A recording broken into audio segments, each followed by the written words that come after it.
You don't have to get to a point where you know everything about yourself. Unkuli once tweeted this was, I'm not a queer encyclopedia, I'm still figuring it out. These boxes, all these gender roles also, as a queer person. In a queer relationship, nigga! This is an expression of me. Yes. This is not just putting something and something together because the colors match. Yes. This is me outwardly. Yeah.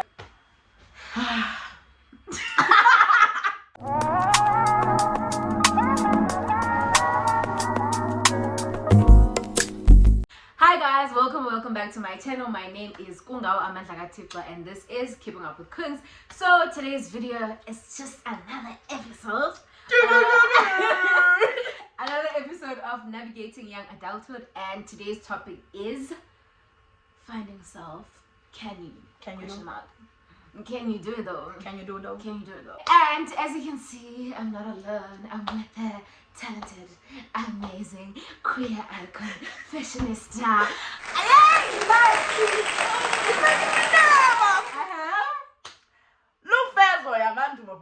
AKA Feza_B, you know the vibes. Wow.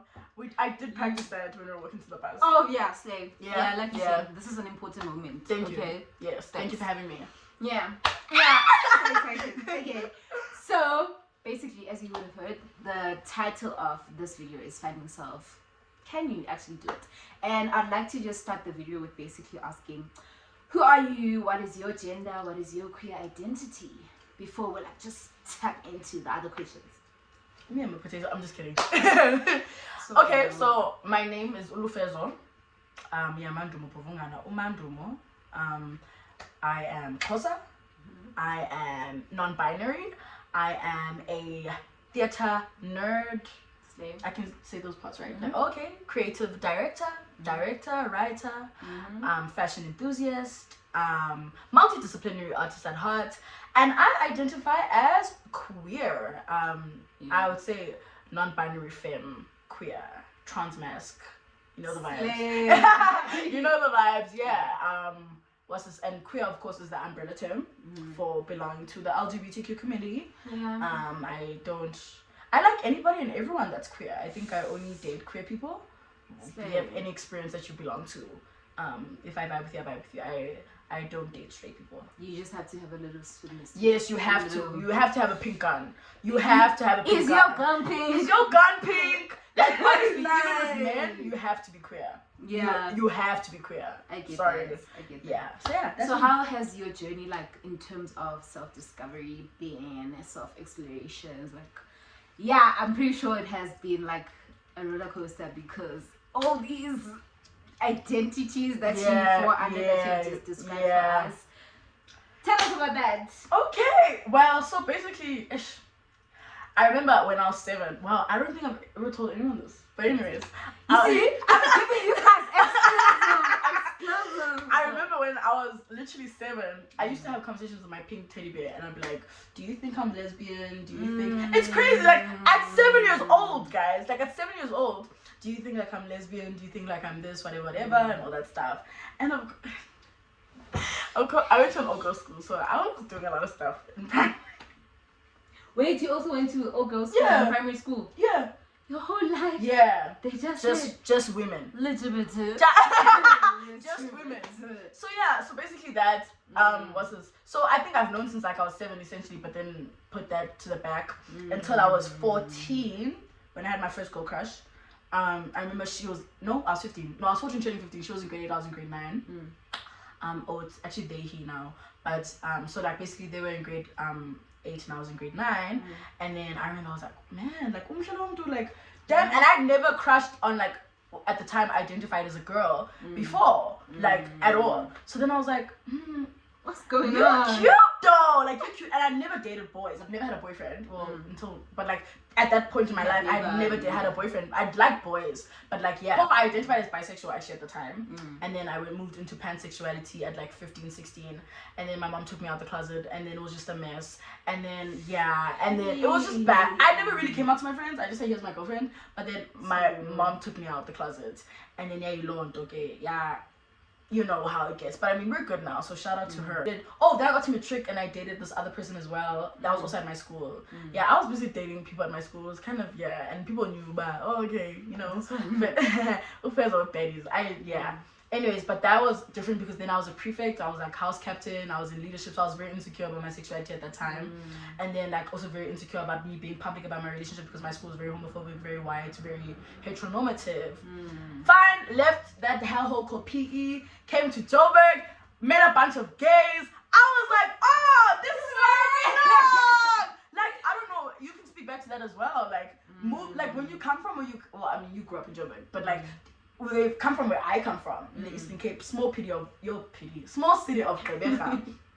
You don't get exposed to like these different people and all that stuff. Fine, got to first year. First year was rough because I was going through a lot of internalized homophobia actually in first year. Also because majority of my friends were straight. Like I wasn't really like inserting myself in the right spaces, very heteronormative spaces and all that stuff. I was like a section girl, like I was, you know, like it's just been. That's why on my IG thing, I'm going through a crisis. Like I'm always just going through a crisis. Fine, until like end of first year. Then I was like, damn, I am not a girl though. Let's talk about that. I'm not a girl though. Then I introduced the pronouns of they, she. Well, it was first she, they, like for some time, and then they, she, and then I cut my hair. Then I started dressing the way that I wanted to. Then I really started to tap into my masculine side and like all the energies that I felt that I walked with, even in the spiritual sense, I think.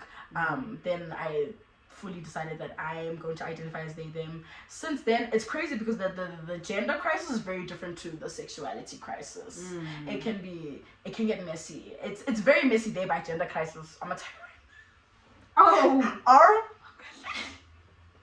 Thanks. But yeah, so then since then, I mean, I feel like what I like to say, I remember Unkuli once tweeted this was, I'm not a queer encyclopedia, I'm still figuring it out. And also, guys, people need to stop the whole thing of thinking that queer people are like their dictionary. Also, you make your own research on things. Like, even when it gets so tiring. Yeah, that's what I'm saying. Even when other queer people ask me questions, I'm like, girl, I'm still figuring that shit out also. And we all are figuring our shit out. Like if for you, it's not your sexuality or your gender. Maybe for you figuring out your career path and other, we all just figuring it out. So no, it's how real. How with the pressure? Oh, yeah, I with the pressure. Please. But I feel like Joburg is a very much a queer hub. Like it's like especially where like I think the right space. Yes, 110 people. When I started going to events such as Vogue nights and I started linking up with more, like making more queer friends and like being inserting myself in spaces with artists, because I mean there are a lot of gay artists. I feel like majority of us we're gay. I nearly said the word. That should tell me not to say. But yeah, I think that's been the journey in terms of navigating. I'm still figuring it out as I go, especially in terms of gender and expressionism. I think expressionism and fashion for us queer people is very much more deeper than you guys actually think, especially for us that like to tap into different kinds of expressions and whatever. And it's also like me remembering as a non-binary person that I don't owe you androgyny. I don't owe you like this energy. I have very masculine energy and very feminine energy at the same, but I think mostly masculine energy, but I love presenting feminine. Like I enjoy it. I like to wear my earrings. And you still like you're still non-binary, like and even like I'm growing my hair out now and it's been a big of a conflict, but I'm gonna have braids. People are gonna be like, oh that's a girl, no nigga. But yeah, I think are you gonna answer the question? No. Okay. I actually like I actually wrote here about like what's this finding self also in terms of expression, in terms of clothing, in terms of how you present yourself to the world and stuff. First of all, like I feel like high school, like just any high school actually, it's just a very limited space. Like you feel so boxed. Like these are the people that you see and this is kind of what you have to follow. And once you like step into varsity and you see how that is and you associate yourself with like certain people, then you can see about man, it feels good to present this way, it feels good to be this person, it feels good to be me. Do you know what I mean? Because also like I don't know, it's been something that I was very about to like express myself using clothing, right? Because really, I do possess like feminine energy, like for the most part, and we love that. So cunt, and you know what I mean? Yeah, but I also want to like present masculine at some point, like you know what I mean, and that's been a roller coaster and all of that. And yeah, it's true how you said about what's this clothing for queer people. It's not, guys. It's not. I remember Ulohanda even said something about how like clothing for us is like it's our saving grace. It's the one thing that we have ownership over, and I've seen that even throughout the years as you progress in your queer journey, especially with Abazali. And my mom was like, "What the fuck are you wearing, bitch?" I said, "Girl, this is me. This is what I like to dress this way. This is like what I enjoy." Good. Like, and also like, oh my gosh, like okay, people probably do talk about it, but I don't think we talk about it enough. But how good it feels when you like put on an outfit and you're like, okay, this is an expression of me. Yes. This is not just putting something and something together because the colors match. Yes. This is me outwardly. Yeah, like you don't have to get to a point where you know everything about yourself and you it's very important, and listen to me, I'm about to preach. Come on. To give yourself the space to evolve each and every time, and it's also very important to allow the people around you to evolve. Like the people that you love are going to evolve each and every time, but they are always going to be the people that you love, because everyone is going through their own journey. That's fine. Even if you outgrow each other, that's okay, but at the end of the day, you learn even loving people from a distance is a real thing that happens in life. But just allow the people to extend that grace, guys, because life is hard. Life is fucking hard, and we're all coming from different walks of life, but I mean, we've managed to sit on this bed together and have this kind of conversation. Come on now. Come on. So basically, the whole journey of like finding yourself, usually it's based on like the labels that people have put you in, and the box that people have put you in. And now you trying to take yourself out of that box, you're trying to find yourself, and it's very important that once you're out of that box and you don't necessarily label by certain things, that you then don't box yourself into whatever it is that is out of the box, if you get me. I get you. So like, once now they've boxed you, for example, they've boxed you into, oh, you're a girl, and no, you find out that actually I'm non-binary. Once you're now out of that, it's okay to also allow yourself to like, to just flow. Like, you don't have to have all these literally structured things. It's okay once now you're out of the box to just flow. Even then, you don't have to have all these labels to yourself. You are literally just a human. We're floating around. You know, literally. And even if you take it like, you don't walk by yourself most as black peeps, as African peeps. I think we don't walk one person. You are walking with multiple people. You come from a lineage of so many different people, and they have played a huge role in the person that you are. So of course you're gonna be multi. I feel like us. Like, being queer is the most African thing. Like, it's the most black African thing on the fucking planet. And I wanted to say, even when you were saying about boxing, it's like, even queer people, we box each other, hey? That's what I was saying, like, allow yourself even there, but okay, you think you have found this identity, but if you, like, explore yourself even more and you find out, actually, maybe I'm liking this a bit more, that's fine, Especially the Banjolo, You don't have to have all these boxes, all these gender roles also. As a queer person, in a queer relationship, nigga. That's a bit weird. In a queer relationship, nigga. Let's not.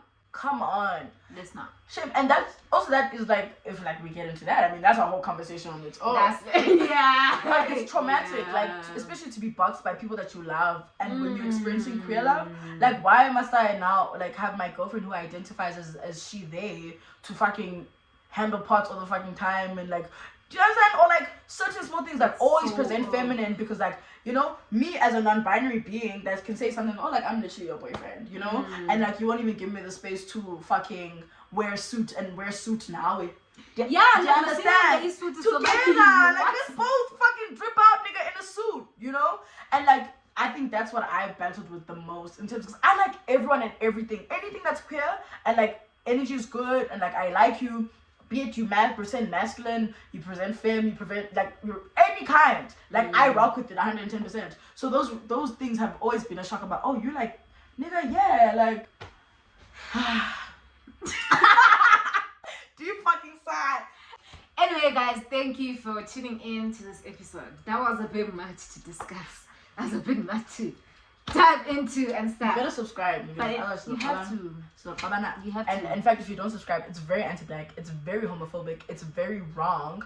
It's very much Sexist also. It's sexist. It's just anti. Wrong. It's anti Kungao. It's. Konamanje, subscribe, like, If you don't, comment.